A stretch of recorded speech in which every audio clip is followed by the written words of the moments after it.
TikTok and its consequences has been a disaster for the human race. Let me explain. There's a slop war currently being fought between all social media platforms, including YouTube, TikTok, Instagram, Reels, Facebook, and even LinkedIn to some kind of extent, with YouTube being probably the most affected in my opinion, and realistically, all of us losing in the end. I'm calling this the TikTokification of YouTube, and TikTok obviously was released like I think in 2018. It's basically the spiritual successor to Vine. I think TikTok was literally like, it came from music.ly.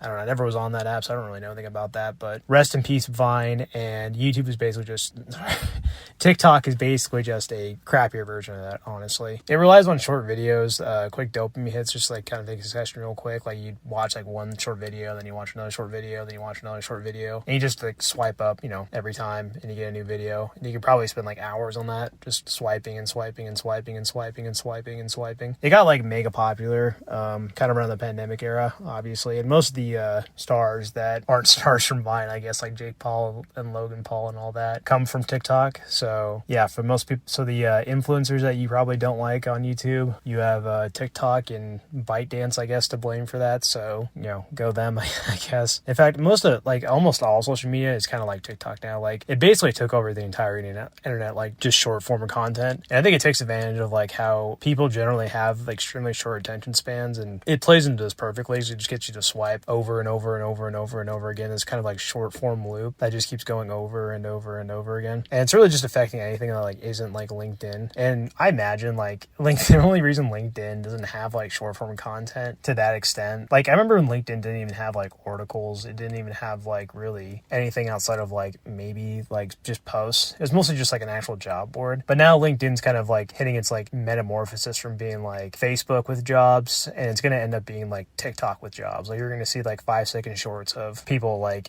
dancing or something, or shaking their butts, and then it's going to be like, come join our team, we're so great, oh I love this. It's the Gen Z Boston and Mini video, but like everywhere, and you're going to be seeing it all the time. And if you ever want to have a job, you're going to have to watch like at least 10 of them or something in order to apply for one job or something like that. I don't know. But like the main issue with the TikTokification of YouTube, like, inherently, like, Eric, we're just moving towards a new way of like viewing content. Is that actually a bad thing? And I think it actually is a bad thing. That's not a very controversial opinion. I'm pretty sure like most people have that opinion, but my main issue with it is basically the short form content as it stands right now is basically dominating YouTube. Like I saw a video of like a seal, like just kind of like swimming up to like a diver's leg or something, a very cutesy kind of innocent video. And then I look at the views in that thing, it was 154 million views, which is just crazy. I remember like back in the day, like a video getting like 750,000 views would like be something like a late night talk show host would actually talk about. Isn't that crazy? Like late night talk show hosts would actually be like geeking over a 350,000 view video. Whereas now it's like you probably turn onto your homepage and like all the short form content you're seeing is probably in the tens of millions of views, if not hundreds of millions of views. And long form content is probably over 1 million views in every video that you're going to see, recommended to you. And it's like views just almost like don't matter, and they're not like as important. And that's good and bad. I think it's good because the website's growing and stuff, and it's also bad because it kind of just like, I don't know, it just feels like more hollow than it used to, like way back in the day when YouTube was like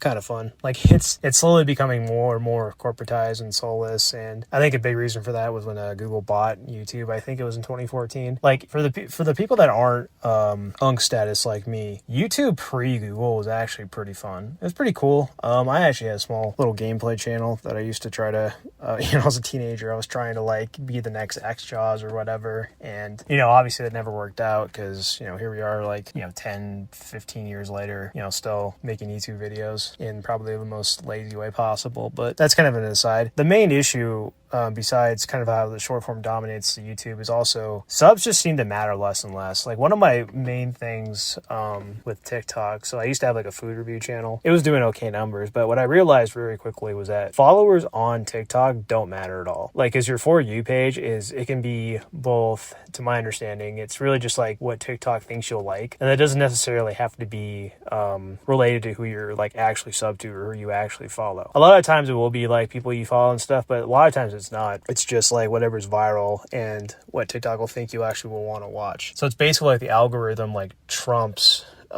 subs. And on the front page of YouTube, it's definitely turning that as well. Like a lot of my YouTube front page, when I log onto this channel, is people that I'm not even sub to. And Twitter, I think, is like one of the worst at this. Because you go on Twitter or X or whatever, most of like what's in your front page is people you're not even sub to. Like, or whatever, you don't follow. People you don't follow. Like, it's just a bunch of random accounts. A lot of it's Elon. Somehow everyone's always got Elon stuff on their feed because every time he tweets about anything, it's this huge deal and it gets retweeted enough, and his own company thinks you'll like it. So I don't know if that's actually organic reach or not, or if it's just Elon pulling the strings behind the curtain, so to speak, in order to like just get more engagement for himself. But I guess that really doesn't matter. It's turning into like YouTube's like kind of mimicking the front page for TikTok, where it's just like it just keeps shitting out stuff that it's not really relevant to like things you actually like, but it's just kind of viral, so they'll think you like it. So I don't know. I really don't think that's a good thing, and I kind of don't like it at all. But then again, I can't really do anything about it. Like the old YouTube, like subs used to matter a lot more. You used to get like notifications of likes and comments, like from people you're sub to, and they used to be on your front page. Like way back in the day, there's a YouTuber called Shoe Nice who used to like randomly comment and like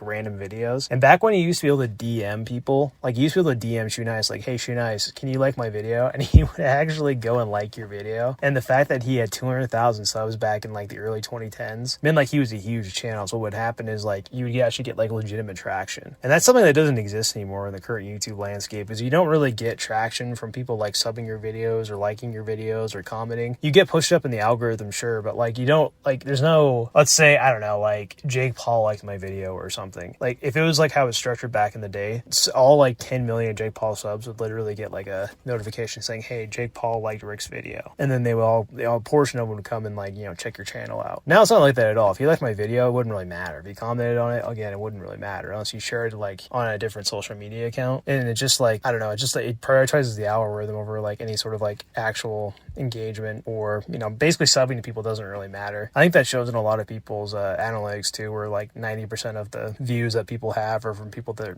just aren't subbed to them or just aren't logged in YouTube in general. And I use YouTube logged out a lot of the time too, because it's just not worth logging in, because it's like, what am I logging in for? But is it fixable? Yeah, I think it's fixable if they wanted to fix it. I think you just have to emphasize like subscribers more and kind of go back to that old model of like where you actually get notifications if like somebody you're sub to like likes another piece of content, or at least push up in the algorithm a little bit. Also, I think long form content should be prioritized more as opposed to short form content. Kind of an aside, but I kind of hate like long form and short form descriptions, because it just sounds kind of like soulless and corporate, like oh, I'm focusing on long form content, instead of just saying, oh, I'm making videos on the internet, or shorts form content, instead of just saying like shorts or something. I don't know, not a big deal, but it just kind of annoys me when people say long form and short form. So I'm going to try to not say that going forward. But will they fix it? No. There's no way YouTube is going to do anything about that, honestly, because they're in direct competition with TikTok in order to like compete with like short form content. That's just kind of easier to monetize. I don't know if it's easier to monetize, but it's easier to get eyeballs on it, which I think is ultimately what YouTube wants. And they have to kind of like outslop TikTok. Like I said in the beginning of the video, like TikTok and YouTube and Facebook and Instagram and probably LinkedIn at some point are in like a slop battle, and the winner is the company that's gonna somehow outslop the rest of them. And YouTube, I think, is trying to aim to be the slop king, I guess. And I assume like shorts that make too much money to like want to shelve it. Like I don't really know. I never really get like ads too much on shorts, so I'm not like totally. And I know shorts like monetization wise is horrible. It's like a few cents like per 1,000 views or something. So I'm not sure how it makes a lot of money, but I'm assuming it makes a lot of money for YouTube to not really want to bother with it and focus on long form. And also like I think the change for like YouTube, like how YouTube, it's how big it is and how big Google is, that any sort of change that'll happen, it'll take like forever. Like it'll be like, okay, we'll think in 2026, okay, we're going to make a change to the algorithm to change from short form to long form content. And we think it would just be like a snap of the fingers, like a Thanos snap, and everything would go back to normal. But I think it would actually be like take years and years and years. And that's probably just not feasible right now. So I guess in short, I wouldn't hold my breath that they're actually going to do anything to change it, or if they even see a problem in the first place. How I'm adapting to this, I think the best thing is just to honestly, as corny as it sounds, just kind of be yourself and kind of be authentic. I think unless you're making like tons of money for some reason, there is like no reason to bother with trying to please the algorithm and trying to stay on top. I mean, I just made a video saying like, I basically was trying to game the algorithm to sucker in people to like and watch my content, which didn't work, by the way. And they kind of just taught me in and just made me realize that like trying to like please the algorithm is kind of dumb. I'm just going to kind of talk about what I want to talk about, and also